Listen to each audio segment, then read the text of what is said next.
Okay, so it's time for year-end prep. Don't panic though, I got you.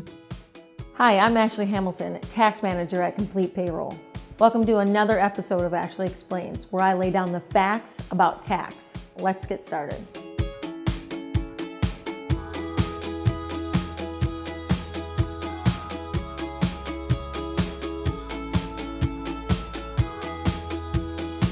I'm here to help you make sense of the year-end memo that we sent you last week. First though, let's get comfortable. Much better. All right, let's do this. First, let's talk about year-end adjustments. The last possible check date that can be used for any adjustment is December 31st, 2018. If you get your adjustments done before then, you have nothing to worry about. Otherwise, you risk having potential penalties and interest from late taxes, especially if you have a sizable tax liability. Look at me. Please, make life easier for everyone. Get any year-end adjustments that you can to us by December 31st. What am I talking about? Bonus runs. Enter these as soon as possible, the first half of December if possible. Typically, bonus runs have a large wage amount, and with large wage amounts come large amounts of taxes, which also raises the likelihood of you getting penalized for filing them late. Also, if you're waiting on disability statements, don't hold on to your bonus run to try to do these together. Third-party sick pay. First, it's important to remember that if you have reportable taxable and non-taxable sick pay, as you know, insurance carriers tend to be slow in getting out annual disability statements. But you don't have to wait until they get around to sending it out to you. Call ahead. Request yours as soon as possible. Another thing to keep in mind is if your third party is going through payroll, it will be included on your W-2 statement, so make sure you let your carrier know not to produce W-2s. Voids or manual checks. All adjustments done in January will be manual checks. If you need live checks dated for the closing year, they absolutely cannot be issued after December 31st. Fringe benefits. These are usually non-cash benefits like car allowances, personal use of company car, education, tuition assistance, moving expenses, S-Corp health, and so on. Check out IRS publication 15B for a full guide to fringe benefits. Anyways, these need to run with a payroll that has regular earnings to be able to take the appropriate taxes. Next, let's talk about W-2s. The end goal of these adjustment runs is to ultimately get an accurate W-2 to your employee and to the SSA by January 31st. That's why it's so important to make sure we are cleaning up everything now.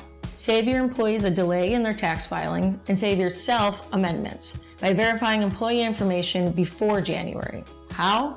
In the beginning of November, we sent out a W-2 edit report to all of our clients. It's a preview of your employees' information that will print on the W-2s. Go through that. Check names, socials, addresses. If verifying social seems like too big of a pain, we offer a social security number verification service. Ask your customer service representative for more information. Also, make sure you verify box 14 of the W-2. Everyone has that one drawer in their house where they put their most random junk. Well, box 14 is like the W-2's junk drawer.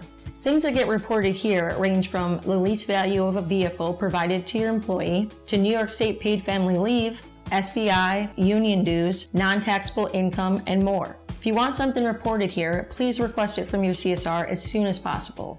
Also, if you have more than 250 W-2s, you are required to report the aggregated costs of the employer-sponsored health insurance coverage on your employee's W-2. Aggregate costs just means all employee and employer contributions. This goes in box 12DD. If you have that many W-2s and don't see it in box 12, let your CSR know.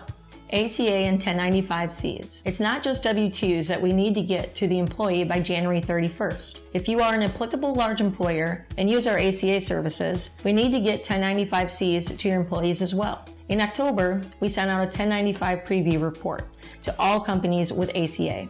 These reports are a quick preview of the same report that will be sent in January. Look them over. And if anything looks incorrect, just let us know now to avoid having to do reruns in January. ACA notices for 2015 just started going out and the penalty amounts are scary. So make sure you check your setup or get set up if you've been holding out for it to go away. Also, if you have 50 or more employees or FTEs and you're not reporting your employer-sponsored healthcare to the IRS, we strongly recommend that you start doing so. 1099s. 1099s are the black sheep of the annual form family. Everyone is so focused on getting W-2s and 1095s out that we forget all about the 1099s, and that they also have the same due date to the individual and are due to the IRS by January 31st, just like the W-2s. Make sure you don't forget about these and get these called in as soon as possible. New York State Paid Family Leave.